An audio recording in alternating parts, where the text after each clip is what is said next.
Good morning student. आज हम कक्षा 8 हिंदी व्याकरण पाठ 21 पत्र लेखन के दूसरे भाग अर्थात औपचारिक पत्र के प्रारूप को आज सीख सकेंगे। उस पत्र को किस प्रकार से लिखते हैं उसे समझ सकेंगे और इस पत्र को लिखते समय हमें क्या क्या सावधानियां विशेषताएं रखनी चाहिए इसको भी हम सीख सकेंगे। औपचारिक सूचनाओं को देने वाला पत्र होता है, अर्थात इस पत्र में हम विशेष पदों से संबंधित संबोधनों का प्रयोग करते हैं। इस पत्र में अभिवादन का कोई स्थान नहीं होता है। यह पत्र कार्यालय संस्थानों में या विद्यालयों में लिखे जाते हैं। साथ ही पत्र की लिखाई छपाई ऐसी सुंदरता स्पष्ट होनी चाहिए और इस शब्दों में कहीं भी किसी भी प्रकार का कटपीट नहीं होना चाहिए। इसकी वर्तनी शुद्ध होनी चाहिए और भाषा स्पष्ट होनी चाहिए। पत्र संक्षिप्त हो और अनावश्यक बातें कहकर इसमें विस्तार नहीं करना चाहिए, केवल आवश्यक बातें कहकर ही समाप्त करना चाहिए। पत्र आपका प्रभावशाली हो जिससे पढ़ने वाला आपके पत्रों पे विशेष प्रकार से कार्रवाई को आगे बढ़ा सके। तो आप देखें इसका पहला प्रारूप क्या है। इसके दो प्रकार के प्रारूप होते हैं। यदि आप प्रधानाचार्य को लिख रहे हैं तो सीधे लिखेंगे सेवा में श्रीमान प्रधानाचार्य, उसके बाद स्कूल का नाम जो भी है, मान लीजिए आप अपने स्कूल में लिख रहे हैं तो सेंट जूड्स स्कूल कर लें। इसके बाद मोहल्ले का नाम मोहद्दीपुर, फिर आप कर सकते हैं गोरखपुर जिले का नाम। अब यहाँ पे पिन कोड डालेंगे, जो पिन कोड है 273008। अब एक लाइन छोड़ लेंगे, आप यहाँ पे लिख लेंगे दिनांक। जैसा कि इसमें भी स्लैश नहीं डालते हैं तो आप लिख सकते हैं 24 मई 2020। अब यहाँ पर भी आप एक लाइन छोड़ सकते हैं। एक लाइन छोड़ के आप यहाँ पे ले लेंगे विषय जरूरी है लिखना। अब विषय क्या होता है, पत्र का मुख्य विकल्प होता है कि किस लिए आप पत्र लिख रहे हैं, जो एक लाइन में कम से कम शब्दों में स्पष्ट होना चाहिए। जैसा कि आपको बुखार हुआ है या आप बीमार हैं या किसी कारण से आप विद्यालय नहीं आ सकते हैं तो यहाँ पे आप लिखेंगे अवकाश के लिए, मतलब आपको छुट्टी चाहिए, उसी के लिए आप पत्र लिख रहे हैं। किस प्रकार से आपका यह विषय हो जाएगा। आप विषय को छोड़कर एक लाइन उसके नीचे से लिखेंगे महोदय।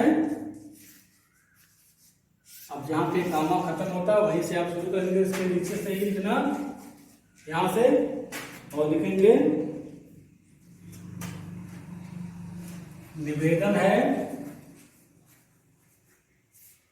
कि मुझे 2 दिन से बुखार आ रहा है और डॉक्टर ने मुझे कम से कम 2 दिन के लिए आराम करने के लिए कहा है, जिसके कारण से मैं विद्यालय आने में असमर्थ हूँ। ये आपका कंटेंट में आप ऐसे लिखते जाएंगे और ये कंटेंट को जब इसमें लिख लेंगे तो आप अपने बातों को निवेदन करेंगे।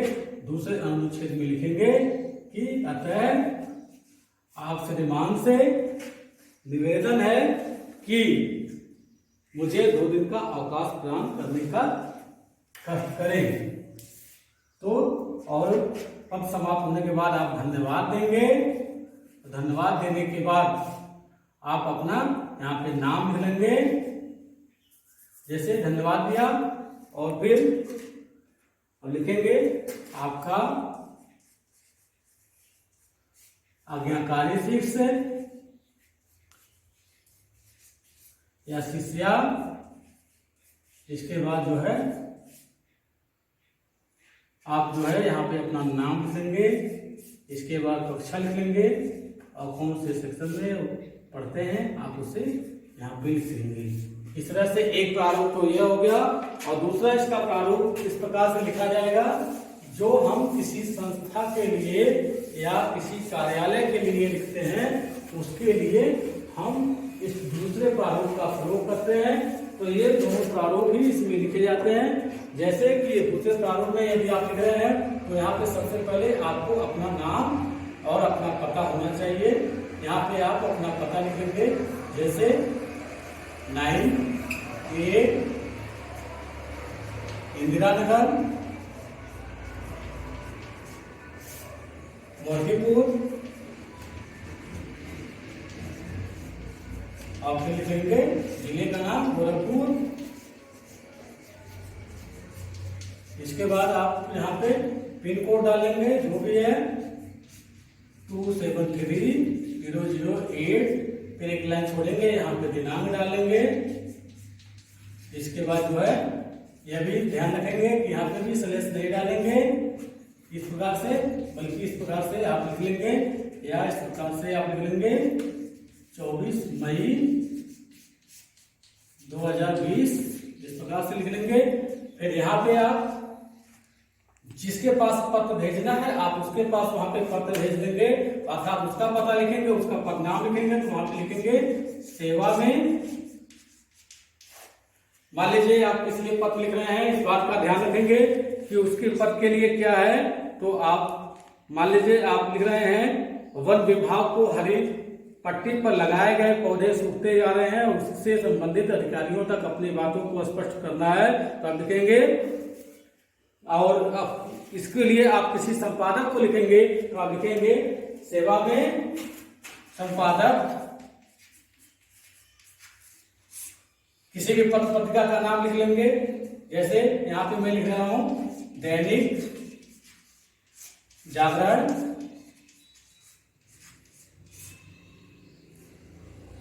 Civil line Gorakhpur.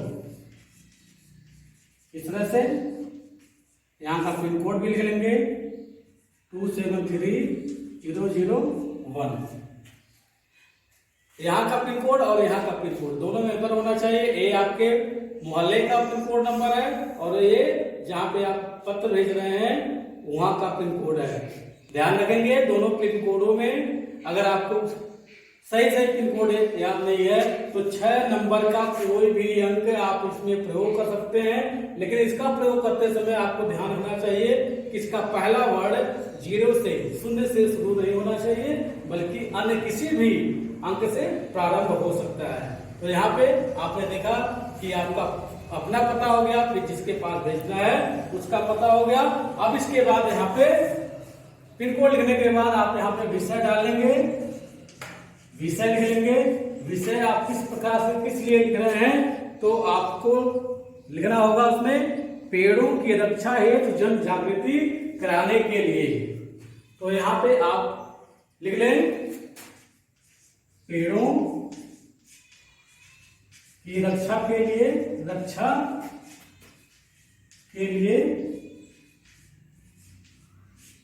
जन जागृति हेतु, इसलिए आप पत्र लिख रहे हैं संपादक को। तो अब इसके बाद आप अपना कंटेंट लिखेंगे महोदय। देखें यहाँ पे ध्यान देंगे कामा लगा हुआ, इसके नीचे से आप अपने कंटेंट को लिखते हुए चले जाएंगे। कंटेंट में सबसे पहले आप मुख्य बातों को लिखेंगे, फिर उसके बाद सामान्य बातों को लिखते जाएंगे, लेकिन ध्यान रखेंगे कि बहुत बड़ा पत्र नहीं होना चाहिए।